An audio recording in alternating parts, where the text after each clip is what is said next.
Hello everyone! We have a new topic. Ang topic natin today ay kung nakakaapekto ang kulay ng bahay sa init na pumapasok sa loob nito. So yes, dahil sa global warming na naranasan natin during summer, napapanahon na pag-usapan natin ang kulay ng mga bahay natin. Yes, may epekto ang kulay ng mga bahay sa init na pumapasok. Kaya as much as possible, mas prefer if light colors ang mga bahay natin. Kagaya din yan kung nagdadamit tayo ng black during summer, mas ramdam yung init. Same as sa ating mga bahay.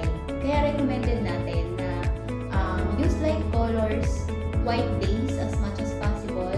Ito din ay mas mabilis i-maintain at mas matagal na maluma. For Artisa Builder, we already started to innovate. Yung mga gamit natin na walls ay already insulated.